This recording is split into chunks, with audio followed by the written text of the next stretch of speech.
Mana ko'chamizda to'y Zakirova kelin tushiryapti. Mana ko'palak ham kelinga qarashib turibdi. Hadi Qozog'istonga netvarina mashinalar kelib boshladi. Ana kelin mashinalar. Tushirib qo'yib buni.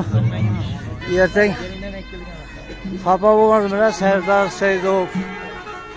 Kimga yuboradi? Qozog'iston. Ana Zakirova ham qisinib turibdi. Ana Elbek köy ketib qoldi. Mashin so'nggi model Zakirova qaravar. Elbek ham qisinib turibdi mana to'yda xizmatda.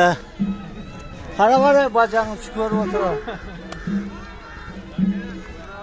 Yana G'aratvoy ham bor xizmatda. Yana havo. Ha mocha turibdi. Qo'sha keling. Yana G'aratchidan burada tilaylar shu qilganlar. Shurag'ir. Mana ko'palaking yana qaytib keldi. Oyoqda ko'rmagan ekanmiz hali, yo'l shunaqa. Ha, qo'ng'ishlar vampullar turibdi, ana keldi keling mashina. Ha, shunga geldiler salam beryapti, ko'rishga. Tushunmasang, yana Nasiya kelibdi O'zbekdan, qishlarni. Chaqqanmiz.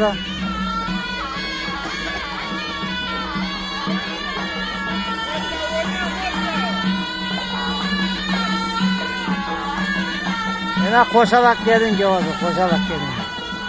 Yana Jappatan ham bor, xizmat ko'rgazib turibmiz. Qo'ng'ishlar beri shu yerda. Yana adamlar bor, mana bu ko'na magazin bor, yanglishib ketmanglar, Qasim Ataning uyi.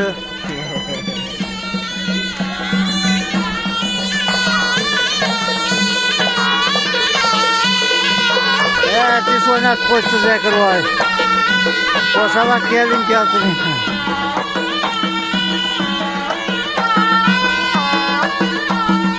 Yana bizlarni ko'rajaylar. Yana G'aratdan mocha. Yana durga qo'shga yerlarimiz. Qasimov Rajabboyev buni do'kon bilan.